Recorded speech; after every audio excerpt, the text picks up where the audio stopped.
Hello everyone, ICT virtual classes में आपका बहुत बहुत स्वागत है। तो एटम के बाद अब बात करेंगे न्यूक्लियई की, यानी कि परमाणु तो हमने पढ़ लिया, अब नाभिक की बात करेंगे। तो परमाणु में जैसे आप सभी को पता है कि परमाणु में घूमते हैं इलेक्ट्रॉन और बीच में बैठा है नाभिक यानी कि न्यूक्लियस, है ना। यहाँ पर न्यूक्लियस बैठा है। तो ये जो न्यूक्लियस है इसके चारों तरफ कौन घूम रहे हैं? इलेक्ट्रॉन रहे हैं। तो जब हम बात करेंगे ऑर्बिट की या किसी शेल की या किसी कक्षा की, तो हम बात करते हैं एटम में। लेकिन जब हम पर्टिकुलर न्यूक्लियस की बात करते हैं तो उसके लिए हमें यहाँ पर समझना पड़ेगा कुछ प्रकार के न्यूक्लियस को, यानी कि नाभिक। तो न्यूक्लियस क्या होता है? न्यूक्लियस होता है सेंटर ऑफ एन एटम। एक परमाणु का केंद्र होता है नाभिक। तो नाभिक क्या होता है? नाभिक का मतलब होता है परमाणु का केंद्र। परमाणु के केंद्र को हम क्या कहते हैं? नाभिक कहते हैं। ठीक है। अब आप सभी को पता है कि इस न्यूक्लियस के अंदर बैठा कौन होता है। तो देयर आर, अगर मैं न्यूक्लियस की बात करूं तो न्यूक्लियस के अंदर कौन होता है? तो protons and neutrons. Protons and neutrons are resides in the nucleus।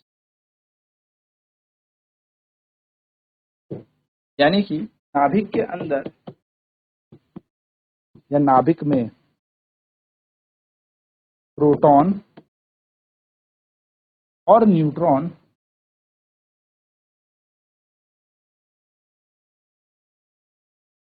होते हैं। प्रोटॉन और न्यूट्रॉन नाभिक के अंदर। ठीक है। तो अगर मैं किसी एक एलिमेंट की बात करूं, कोई एक एलिमेंट है, माना कोई तत्व है, कोई भी तत्व है, तो कैसे दर्शाया जा रहा है? एक्स से हम दर्शा रहे हैं। तो जेड और ए। तो जेड होता है, वो होता है एटॉमिक नंबर, यानी कि परमाणु संख्या।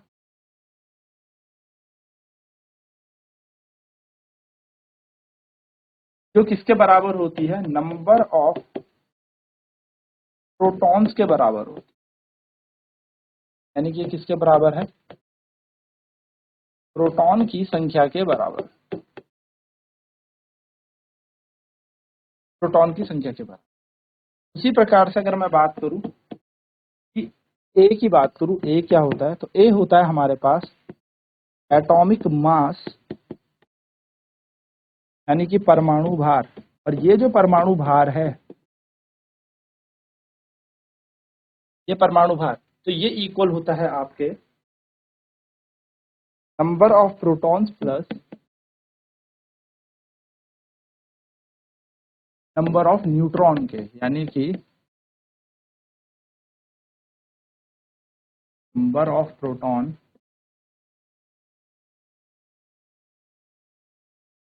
नंबर ऑफ न्यूट्रॉन्स के। यानी कि परमाणु जो भार होता है वो होता है प्रोटॉन की संख्या प्लस न्यूट्रॉन की संख्या के बराबर हमारा। चलिए नोट कर लें इसे, फिर इस पर कुछ क्वेश्चन कर।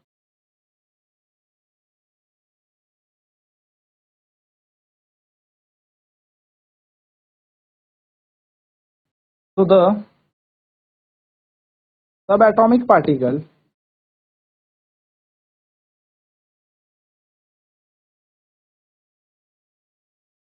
which resides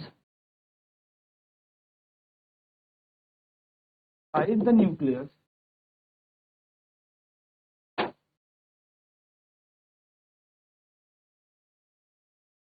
the subatomic particles which reside inside the nucleus are called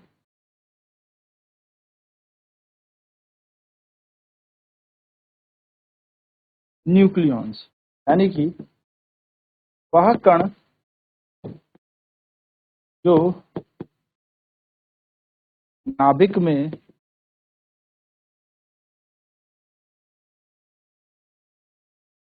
रहते हैं उन्हें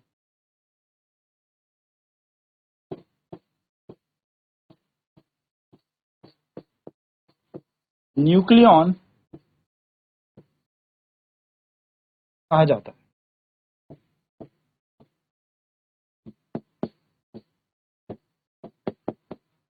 नोट करेंगे फटाफट।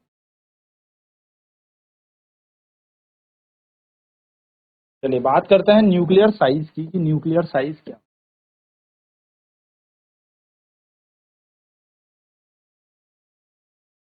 देखिए नाभिकीय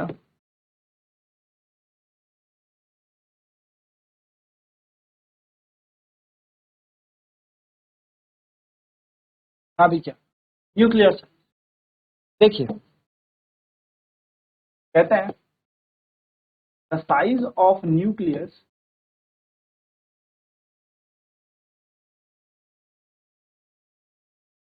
is directly proportional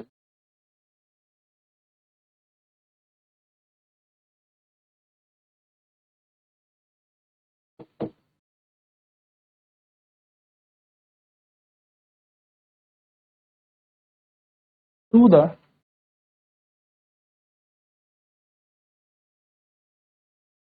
number of nucleons present in it। क्या कह रहे हैं, जो साइज है न्यूक्लियस का वो डायरेक्टली प्रोपोर्शनल है कितने न्यूक्लियॉन उसके अंदर रहते हैं। यानी कि नाभिक का आकार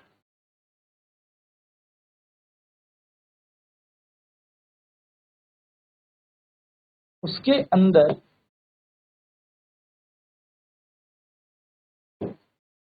कितने न्यूक्लियॉन होते हैं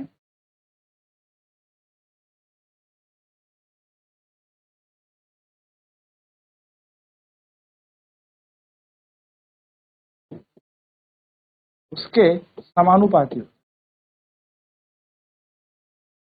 मैं कह सकता हूं नाभिक के आकार, नाभिक का आकार उसके अंदर कितने न्यूक्लियॉन होते हैं उसके समानुपाती होता।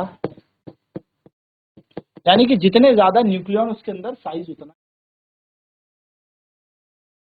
नंबर ऑफ न्यूक्लियॉन्स को अगर हम बोलें, अगर मैं बात करूं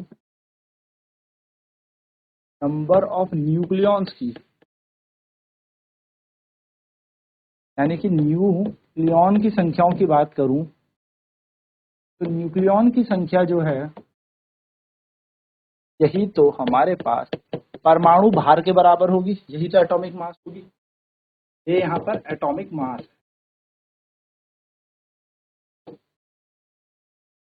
परमाणु भार है ना, तो ये इसके भार के बराबर। ठीक है, याद रखिएगा। तो हम कह सकते हैं कि जो ए है परमाणु भार है वो किसके बराबर है, नंबर ऑफ न्यूक्लियॉन्स के बराबर है। ये वाली बात याद रखना, ठीक है। यानी कि मैं ए को कह सकता हूं न्यूक्लियॉन की संख्या बराबर। अब क्या करूंगा मैं, देखते रहना, इस चीज को इक्वेट कर देंगे, समानुपाती कर देंगे। ठीक है, न्यूक्लियॉन की संख्या, और कायदे से पूछा जाए कि न्यूक्लियॉन क्या है तो कितने कितने प्रोटॉन और कितने न्यूट्रॉन बैठे हुए हैं, कितने न्यूट्रॉन और कितने प्रोटॉन हमारे नाभिक के अंदर। ठीक है, चलो फटाफट से नोट करें इसे।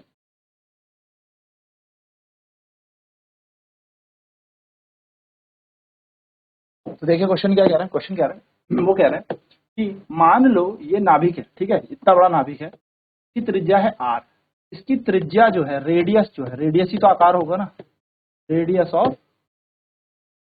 न्यूक्लियस, ये डायरेक्टली प्रोपोर्शनल हो जाएगा नंबर ऑफ न्यूक्लियॉन्स के।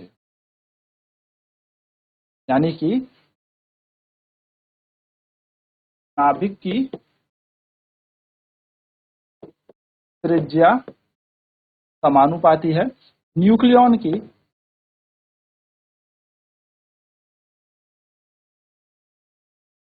त्रिज्या, सॉरी न्यूक्लियॉन की संख्या क्या है।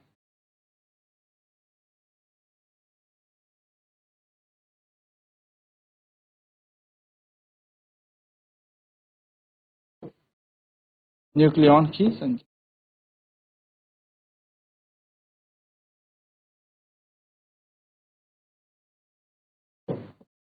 ठीक है, तो बन जाएगा आर इज डायरेक्टली, या मैं कह सकता हूँ आकार की बात हुई ना, तो आकार वॉल्यूम होगा ना, वॉल्यूम, वॉल्यूम यानी कि आयतन होगा, आकार आयतन। अब ठीक है, आयतन वॉल्यूम ऑफ न्यूक्लियस। अब न्यूक्लियस जो होता है वो हम कैसा इसको कंसीडर करते हैं, न्यूक्लियस यानी कि नाभिक को हम बोलते हैं न्यूक्लियस, एक स्पेरिकल शेप का है, कैसा है, स्पेरिकल शेप का, ठीक है, स्पेरिकल शेप का हम इसको लेके चलते हैं, यानी कि इसको कैसा लेते हैं, नाभिक को गोला मानते हैं, नाभिक जो है वो गोली आकार का है, गोलिया।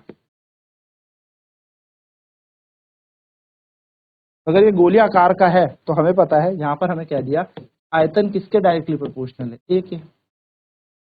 अब अगर मैं यहां से बात करूं V की, तो V क्या है, वॉल्यूम है, V का मतलब वॉल्यूम है, किसका वॉल्यूम है, वॉल्यूम ऑफ स्फीयर है, यानी कि गोले का आयतन है। अगर ये गोले का आयतन है तो इसका सूत्र क्या होगा, 4/3 पाई आर क्यूब, ये इसका क्या हो जाएगा, सूत्र हो जाएगा। हम अगर यहाँ पर इसको लगाते हैं 4/3 पाई आर क्यूब और प्रोपोर्शनल आ जाएगा किसके, ए के, तो यहाँ से हमें मिल जाएगा आर क्यूब इक्वल्स टू, हम बोल सकते हैं 4/3 pi R cube is equals to R not into A. ठीक है, जरा ध्यान से मेरी बात समझना, वैसे तो हम इसको यहाँ पर इतने में ही छोड़ देंगे, ठीक। अभी आगे बताता हूँ क्या करना है, पहले से नोट करें। तो अगर आप यहाँ से देखेंगे तो नाभिक जैसे हमने गोला माना है, रेडियस कैसे माना है, हमने माना है गोलिया यानी कि स्पेरिकल, तो स्पेयर का वॉल्यूम क्या होता है 4/3 पाई आर क्यूब। यहाँ से आप देखें तो ये 4/3 जो भी है यहाँ पर क्या है तो ये एक हिसाब से सारे कांस्टेंट ही, तो अगर हम यहाँ से इन सबको हटाएं और प्रोपोर्शनैलिटी के साइन के अंदर ही रखें तो बन जाएगा R cube directly proportional to A, यानी कि आर बराबर R cube, R is directly proportional to the power A 1/3 है ना, ए की पावर 1/3, प्रोपोर्शनल का चिन्ह हटेगा सर तो क्या आता है यहाँ पर आर नॉट ए की पावर 1/3, ये हम इसको कहते हैं।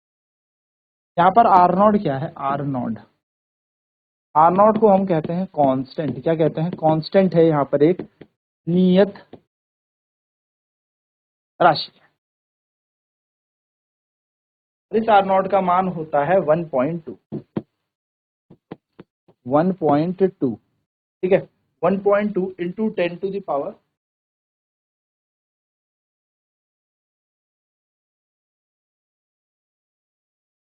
15 मीटर, -15 मीटर, ये इस आर नॉट का मान है। ये फिक्स होगा, याद रखेंगे, तो यानी कि हम लिख सकते हैं आर बराबर 1.2 इंटू 10 टू द पावर -15 ए की पावर 1/3, ये हमारा क्या आ गया, रेडियस आ गया न्यूक्लियस का। आर का मतलब है रेडियस ऑफ न्यूक्लियस,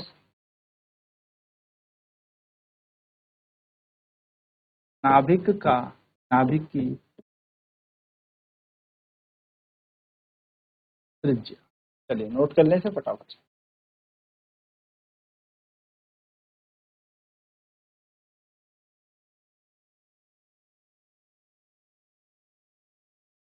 तो यहाँ से हमारे पास क्या आ गया, यहाँ से पता लग गया वॉल्यूम जो होगा वो होगा 4/3 पाई आर क्यूब, किसके प्रोपोर्शनल, ए के बराबर, यानी ए का मतलब है नंबर ऑफ न्यूक्लियॉन्स, तो यहाँ से आर क्यूब बराबर आ जाएगा ए के, यानी कि प्रोपोर्शनल हो जाएगा ए के।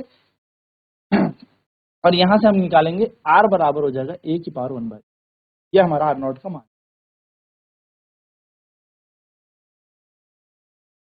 यहीं पर अगर मैं बात बोलूँ, आर नॉट का मान होता है 1.2 इंटू 10 टू पावर -15 मीटर, जिसमें हम यहाँ पे इसको इतना मीटर में कह सकते हैं, तो हम लिख सकते हैं आर बराबर 1.2 और 10 की घात -15 मीटर बराबर हो जाएगा फर्मी मीटर ए की पावर 1/3, FM फर्मी मीटर, यानी कि इतना फर्मी मीटर में आपका क्या आ जाएगा, त्रिज्या आ जाएगी नाभिक की त्रिज्या हमारी ऐसे। चलिए बात आगे करते हैं। कुछ नाभिक के प्रकार होते हैं, ठीक है, टाइप्स ऑफ न्यूक्लियस, नाभिक के प्रकार।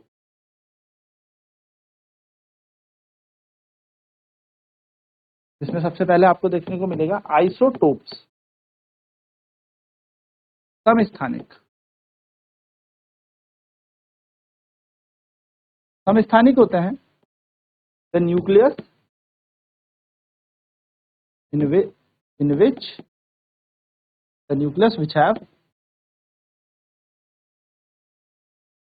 same atomic number but different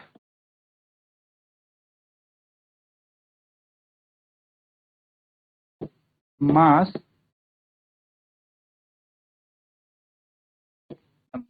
क्या बोला उसने, ऐसे नाभिक जिनके अंदर सेम परमाणु संख्या होती है पर अलग अलग द्रव्यमान संख्या है या एटॉमिक मास होता है, वह परमाणु भी नहीं बोलेंगे, वह नाभिक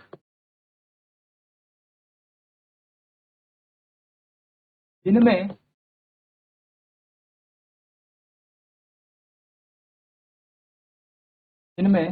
समान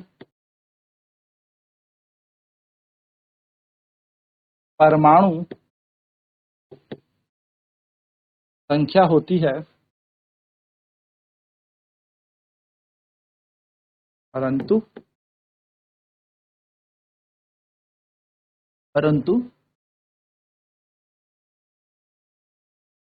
न्यूट्रॉन, या मैं कह सकता हूं द्रव्यमान संख्या अलग अलग, द्रव्यमान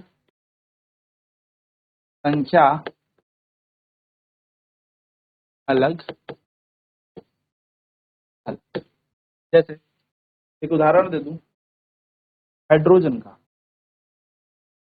का ले 1H1 1H2 1H3, इसको कहते हैं आइसोटोप। आप देखेंगे तो यहाँ पर परमाणु संख्या 1, यहाँ पर परमाणु संख्या 1, परमाणु संख्या 1, समान परमाणु संख्या परंतु परमाणु भार अलग अलग। परमाणु भार कितना हो जाएगा, यहाँ पर 1, यहाँ पर कितना हो जाएगा 2, यहाँ पर कितना हो जाएगा 3। तो परमाणु भार अलग अलग है लेकिन परमाणु संख्या समान। ऐसे ही आपको मिलेंगे आइसोटोन्स और आइसोबार्स। समभारिक कह लो या समदाबिक भी हम इसे कहते हैं, समदाबिक, यानी कि the nucleus which have same mass number but different atomic number। Atomic number अलग अलग हो जाएगा पर मास नंबर यहाँ पर सेम रहेगा, यानी कि द्रव्यमान संख्या समान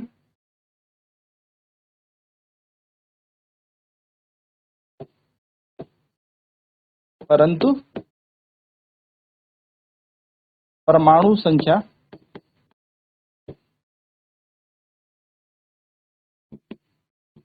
अलग अलग या भिन्न भिन्न।